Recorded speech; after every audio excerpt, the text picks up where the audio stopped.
이무기처럼 거대한 뱀을 잡아 요리해서 먹는 행위, 이런 것만 안 한다면 인간에게 재앙으로 다가올 연가시는 인간을 해하지 못할 거라 생각된다. 연가시, 외계인설, 기생체, 인간에게 기생할 수 있게 변이할까? 연가시는 인간의 신체에 기생하여 물에 빠져 죽게 만드는 게 아니고 육식 곤충들의 몸에 들어가 기생하다가 애들이 수영도 못하는데 국가로 가도록 생각을 조종하게 되는데 곱등이한테만 들어있는 줄 알았어. 그래서 곱등이 겁나 혐오하고 그랬는데 아니야. 다른 애들한테도 막 들어있다고. 애기들한테 함부로 육식곤충 키우라 하지 마라. 현타 온다. 자, 연가시는 최대 90cm까지 자라는데 대부분 15cm 이 정도? 곤충 뱃속에서 영양분을 다 가로채면서 개 얍삽이 패시브 스킬 발동, 짝짓기 하면서 수백만 개에서 최대 2천만 개 정도의 알을 낳는다고 하네. 연가시 유충은 물가의 벌레에서 기생생활을 배우게 되는데 장구벌레나 수채, 여러 곤충 유충에게 먹히고 포낭으로 성장한다. 포낭은 무성생식 세포, 잠자리, 모기, 하루살이, 강도래, 깔따구, 각따귀, 꽃등에 이런 곤충이 1차 기생 대상이고 이들을 잡아먹는 육식곤충, 사마귀, 여치, 잡식성 딱정벌레 이런 애들에게 청약 들어놔 자리 잡고 사는 게 최종 목표라네. 연가시가 유충 상태가 아니라 알 상태로 잡아먹히면 그냥 뱃속에서 소화돼서 응가된 뒤야 1차 기생한 작은 곤충이 그냥 죽어버리거나 이 기생체는 숙주의 몸속에서 내장을 갈기갈기 뜯어먹고 좀비 상태로 만들어 물가로 가도록 조종한다 하는데 뭐 그렇게들 알고 있는데 여상한 물질을 분비해서 좀비 상태로 만들기는 해. 근데 내장을 애들 그렇게 내장 좋아하진 않아. 응? 숙주가 오래오래 살면서 그렇게 잘 버텨줘야 그들이 또 양분을 빨아먹고 또 오래오래 클 거 아니냐. 그리고 이놈은 지가 급하면 응가 구멍이나 다른 구멍으로 그냥 튀어나온디야. 어떤 애들은 옆구리 뚫고 그냥 나온다고 하는데 햇빛을 쐬면 금방 뒤진다고 하는데 얘네 자체가 그냥 물속에서 사는 애들이라 물 없으면 그냥 가는 거래. 자웅이체라고 하는데 찾아봤어. 남자이면서 여자인 뭐 그렇다고 하더라고. 좀 다행인 건 물이 완전히 깨끗한 곳 그런 데만 산다 하더라. 1급수 청정지역. 연가시랑 비슷한 애가 있는데 개미의 뇌를 조종해서 풀의 꼭대기에 올라가 양에게 잡아먹혀 위장으로 이동하는 이런 애들을 흡충이라고 하는데 민물고기에도 기생충이 많다고. 이거 회로 먹지 마라 이런 말 한 번쯤 들어봤을 거야. 달팽이한테 기생하는 애들도 있는데 일부러 새한테 잡아먹히기 위해서 달팽이의 촉수로 이동해서 화려한 색을 보이게 해. 그래서 새한테 눈에 딱 걸리게 높은 곳에서 거의 100% 잡아먹히게끔 생쇼를 하는 거지. 결국은 새 뱃속으로 잘 들어가 살고 있다 하더라고. 자, 여기까지 하고 그러면 연가시 이 기생충은 과연 인간한테 들어가 인간을 조종할 그런 생물체로 진화하던가 변화되는 게 가능할까? 그런 날이 올까? 아니면 전혀 다른 종이지만 인간한테 뻘짓을 하게 할 그런 존재는 과연 있을까? 결론부터 말하자면 아직까진 발견된 바가 없다. 아니 있을지도 몰라. 그대들은 모르겠지만 자, 괴소리 시작해볼게. 기생체가 인간의 몸에 들어갔어. 아니 인간이 먹은 음식에 알 상태로 있었다가 점점 인간의 몸속에서 자라나 숙주를 조종하기에 이르렀다. 그래서 그 인간은 주변 인간들을 공격하여 깨물거나 상처를 내면 또다시 기생체의 숙주가 되게 되는데 이 기생체는 숙주의 전신에 자신의 알을 퍼뜨려 감염된 테란, 아니 그 인간은 또 다른 인간을 공격하여 기생체의 알을 퍼뜨리는 행동을 지속적으로 하게 된다. 자, 어디서 들어본 것 같지? 들어본 것 같아? 그래, 좀비야, 좀비. 좀비 바이러스.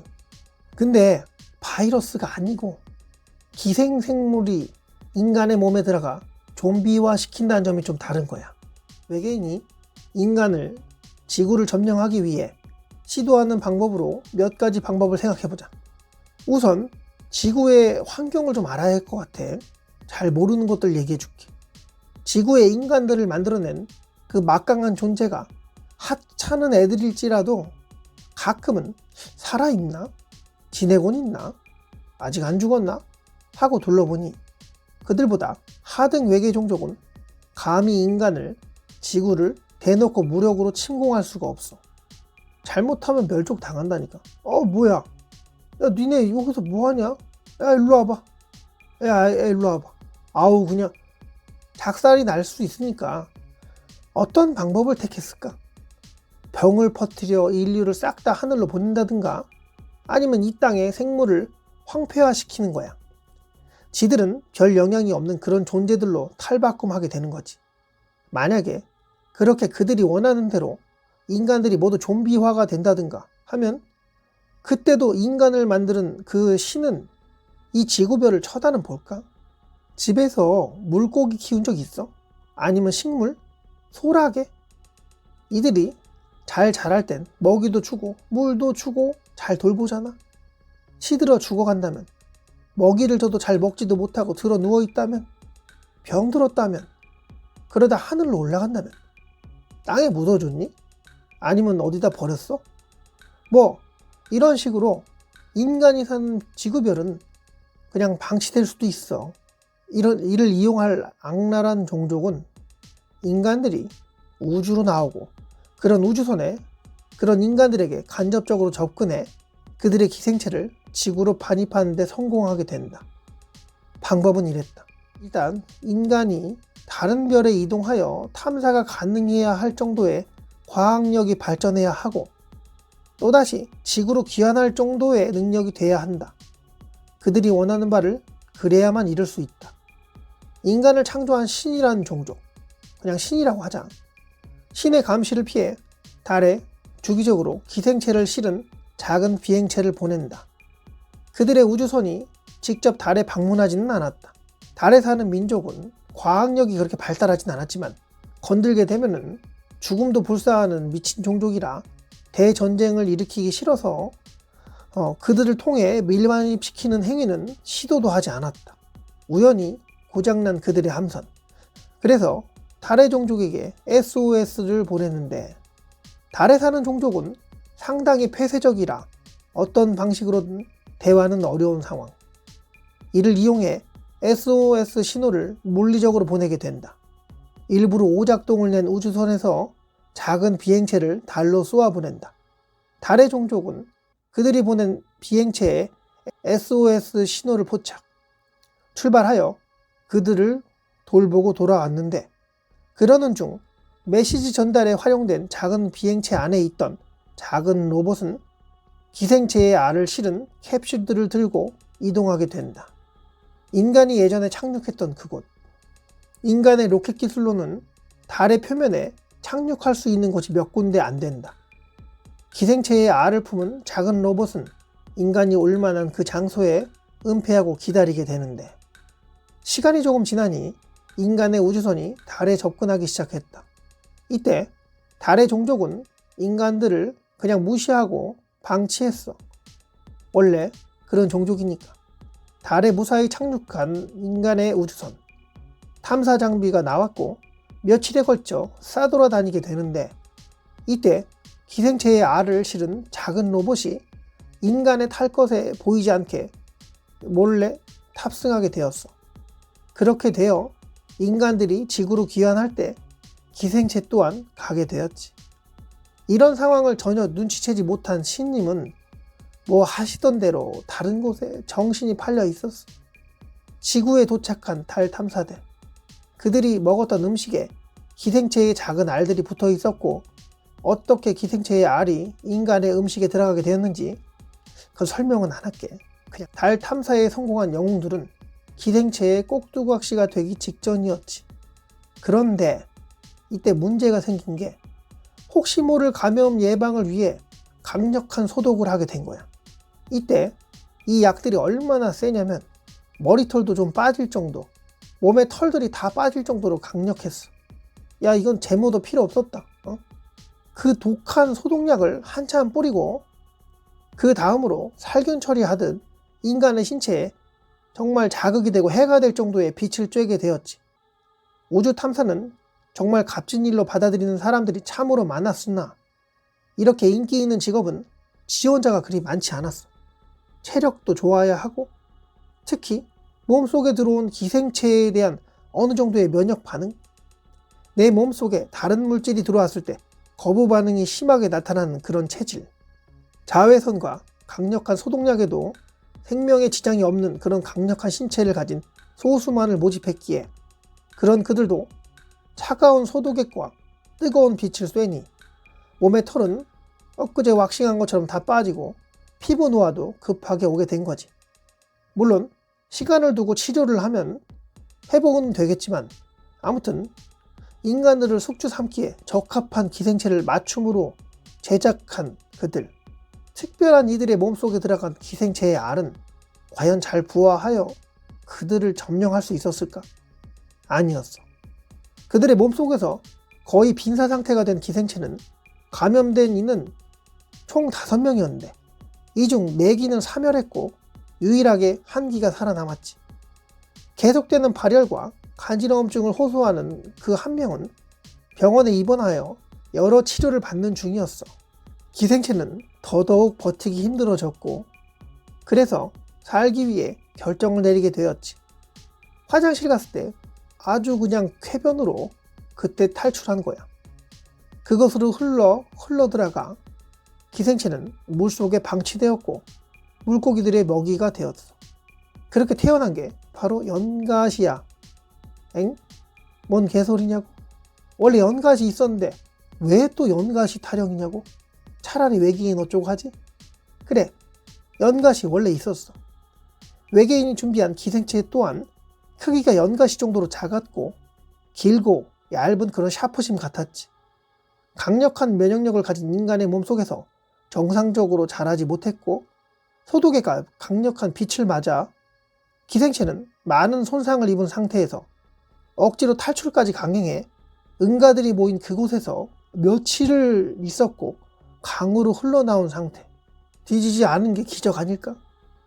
그렇게 본래의 능력은 거의 상실하여 작은 곤충이나 작은 생물에게 기생할 정도의 능력만 남은 그런 나약한 상태.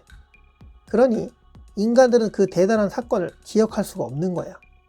모르고 지나갔고 실질적으로 인간에게 아직까지 해를 끼치지 못했다. 아이러니한 경우가 가끔 발생하는데 기생체가 새끼를 낳고 작은 생물한테 잡아먹히고 반복하는데 이때 기생하게 된 곤충의 몸속에 이미 연가시가 있는 경우도 있었지. 2개의 태양이 존재할 수 없듯 그 자리엔 하나의 기생체만 있어야 했어. 이때 연가시의 몸속으로 들어가 또다시 기생하게 되는 이 미친 생물은 변종이 되어 최대 크기 2m까지 자란 종도 있었고 가장 좋아하는 숙주는 자기 몸과 비슷한 거대한 뱀. 오래 살며 생명력도 강하니 한 200년 산 뱀의 몸속에 살고 있는 기생체는 그렇게 작은 동물들과 곤충의 몸에 살아가는 기생체. 이들의 최초 선조는 큰 타격을 입어 너덜너덜해진 유전자를 물려주게 되었으니 반쪽짜리, 아니 반의 반쪽짜리 능력으로 간신히 동물에게 기생하는데 그냥 연가시처럼 살아갈 뿐 기생체의 역할, 뇌를 조종하여 움직이게 하는, 감염시키게 하는 그런 행위는 거의 못하는 상태. 그치만 또 알아. 그들이 태어나고 또 태어나고 그러다 보면 월등한 유전자를 가진 이가 태어날 수 있고 아주 오래 살아간 이들 또한 생길 텐데 거대한 뱀이 200년, 300년을 살아왔다고 한다면 그러면 그 안에 살고 있는 기생체의 본래의 능력을 다시 찾을 수 있는 그런 상황이 올 수도 있다. 근데 거의 이무기 같은 그 뱀과 인간이 마주치는 상황이 거의 없으니 그렇게 우려할 상황은 아니겠지.